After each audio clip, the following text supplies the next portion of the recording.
Neon White is a fast-paced first-person platformer about neons, sinners from hell sent to heaven to kill demons. Being a Christian pastor, I was immediately intrigued about this game, and how it would depict God, heaven, angels, demons, all those religious-y things. This game certainly has some unique moments, and because of that you might think this game would not be approved by a pastor.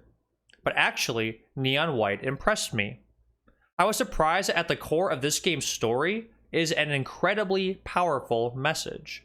A message that can bring you healing and peace, regardless of if you are religious or not. Before I talk about what this message is, I have to get you caught up on the story. Just to warn you now, I will be talking about some major spoilers over the course of this video. Alright, let's get started. The game starts with White waking up in heaven and finds out he is meant to be in hell. But lucky for him, there is a competition every year to see who can kill the most demons in 10 days. The reward for winning is God's forgiveness and a place in heaven. Each neon wears a mask that is rigged with an explosive, so that the believers who speak on God's behalf can control them. Early on, White is introduced to other colored named neons who he knew when he was alive. Yellow, who is a laid-back dude bro who thinks highly of White. Violet, who is quite quirky, excitable, loves to blow things up, and is not too concerned with boundaries. Red, who it's inferred that White and her were lovers in life. She is cunning, ruthless, and also kind.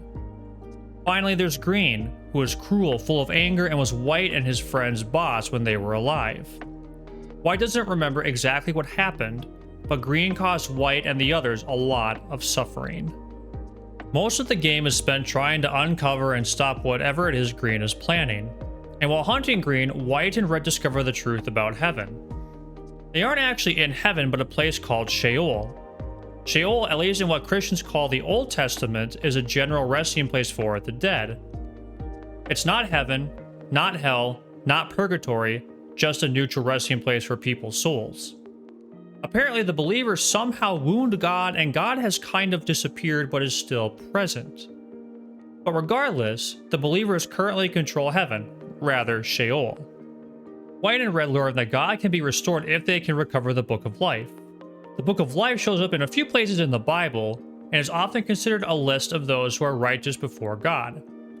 While looking for the book, White has a mysterious encounter with God, who leads him to where the Book of Life is. After confronting Green and Violet sacrificing herself to stop Green from obtaining the Book of Life, White has to start collecting the pages to restore the Book of Life. In the process, we learn about why White has a special connection to God. There's something called the Glass Ocean that basically filters souls between heaven and hell. And Red, who had harbored resentments for White for what had happened to their team, decided to forgive White by pulling him up. This apparently caused a unique connection to happen between God and White, where God can communicate with White. Once White restores the Book of Life, he fights Green in a final battle and emerges victorious. But while the angels are restoring God, Green is about to take the Inkhorn, which would let him rewrite what is in the books of life and death, resulting in him ruling over heaven. White has a choice. He can either write Green's name in the Book of Life or death, forgive Green, or let him suffer for eternity. The message of healing that I believe Neon White portrays so well is in this decision to forgive or not forgive.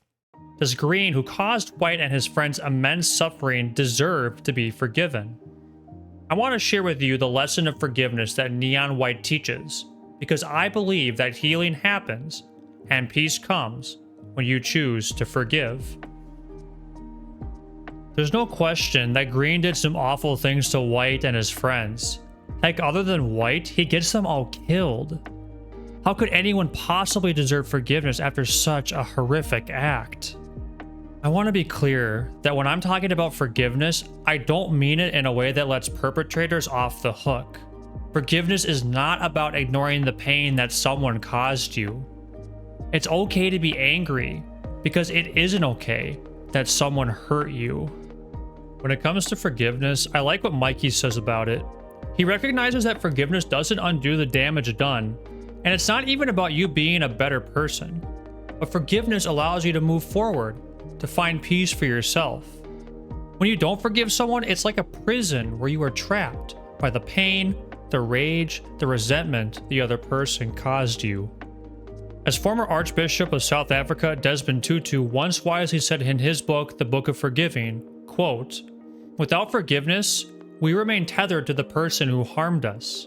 We are bound with chains of bitterness, tied together, trapped. Until we can forgive the person who harmed us, that person will hold the keys to our happiness. That person will be our jailer." End quote. In Neon White, we can see how destructive this prison can be through Green's actions. The whole reason White's friends died was because Green sent them on a suicide mission to kill his former boss, Blue. In this flashback, Green finally got his revenge. He's elated that the man who wronged him finally met his end by his hands. Nothing else matters. White shares with Green that the rest of the team died, but Green still calls it a win because he got what he wanted. Green was so fixated on Blue that he could care less that others have perished because the man who wronged him, who betrayed him, who caused him pain, got the suffering end he deserved. And White, justifiably upset about Green's actions, points out the horrific truth about his unforgiving, unrelenting revenge. Green caused the same pain and suffering that he was feeling to those around him.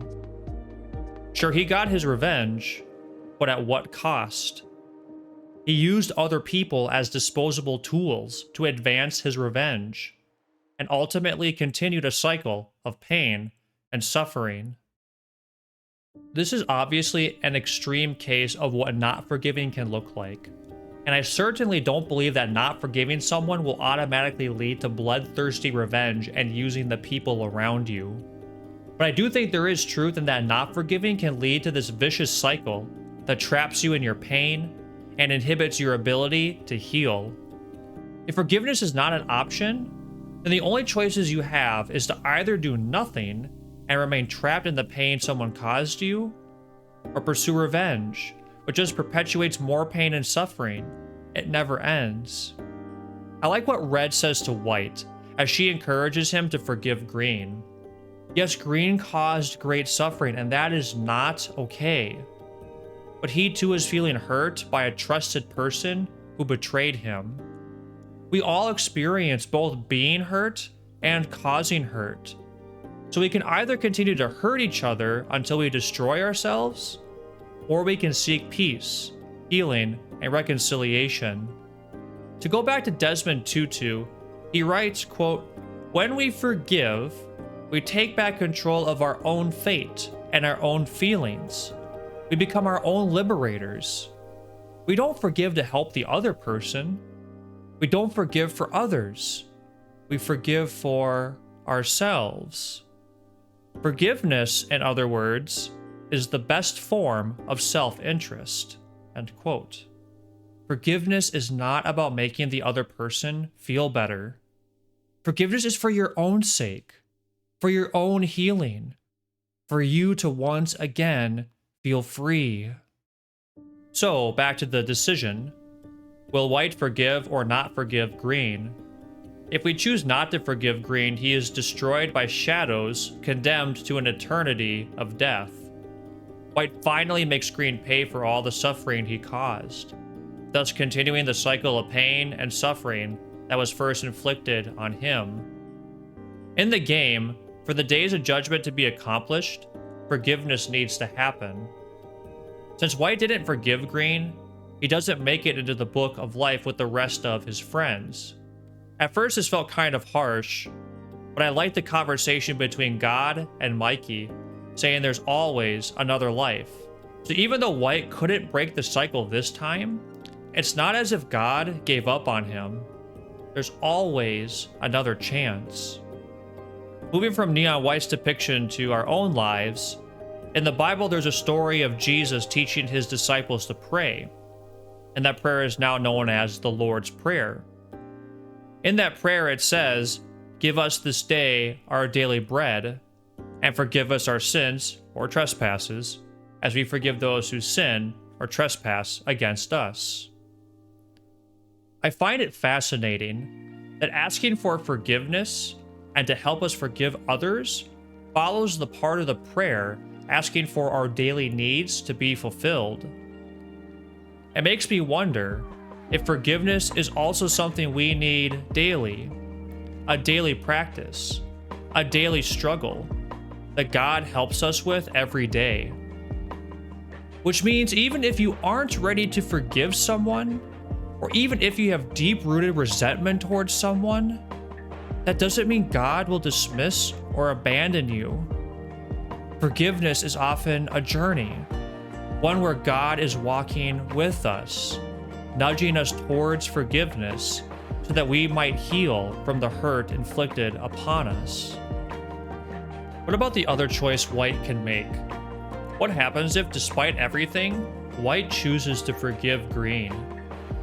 Remember what Bishop Desmond Tutu said about forgiveness being for your sake and not the other person? Green is furious about White forgiving him, but it's not about him. White has let go.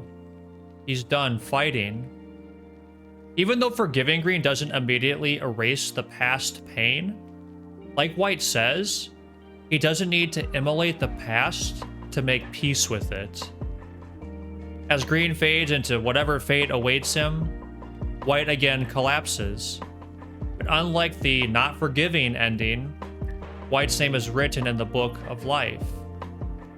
Again, this is a part of the game's story. The days of judgment are completed when forgiveness happens, so White has fulfilled the requirements within the game's lore. White is now free from Green. The cycle of pain that started with Blue and went to Green and then to White is broken. Through forgiveness, White has severed the chains of bitterness that tethered him to Green like a prison, trapping him in his pain. Finally free, White can now move forward and heal, because Green no longer holds the key to his happiness. White and his friends can finally rest in peace. Forgiveness is a way for you to heal, to find peace, and to be free from the pain and harm caused by others is the reason why I, as a pastor, appreciate Neon White. I love how this game doesn't shy away from the pain and suffering that perpetrators cause, because there are significant consequences when someone hurts another person. I want to lift up again the book I mentioned earlier in the video, written by Bishop Desmond Tutu, because Neon White reminded me a lot of what the Book of Forgiving talks about. If you're struggling with forgiveness or have been deeply hurt by someone, I highly recommend you get this book. To give a brief summary, Bishop Tutu talks about something called the fourfold path of forgiveness, which includes telling the story, naming the pain, granting forgiveness, and renewing or releasing the relationship. This path is not necessarily linear. You may move back and forth, which is okay. And like the quote I lifted up earlier, this path is not for the sake of the other person, but for you and your healing. I especially appreciate his permission to renew or release the relationship. Sometimes reconciliation can happen, and your relationship with someone who wronged you can continue. Other times, forgiveness means letting go of the other person, no longer being in contact with them, but without harboring the resentment and pain they first caused. I know forgiving someone, especially if they've hurt you deeply, is not easy, or may not even seem right. Sometimes getting to a place of forgiveness takes a really, really long time, and that's okay. I also want to acknowledge that this is just my perspective as a pastor. There are many viewpoints on the topic of forgiveness, but I hope that you consider the possibility of forgiving the person who wronged you, not for their sake, not to let the perpetrator off the hook, but for you to heal your body, mind, and spirit, to free yourself from pain, bitterness, resentment, but most importantly, to free yourself from being chained to that other person. to be free and reclaim your happiness. Your wounds may be ingrained into your story, and it is a story worth sharing with those you trust. But your story is also more than the harm someone has caused you. Your story is more than hurtful things that make you feel like you are less than a human being worthy of love. But the truth is, you are precious. You are a blessing. And my prayer for you is that choosing to forgive brings you peace, and that you discover on this journey of healing that you are enough.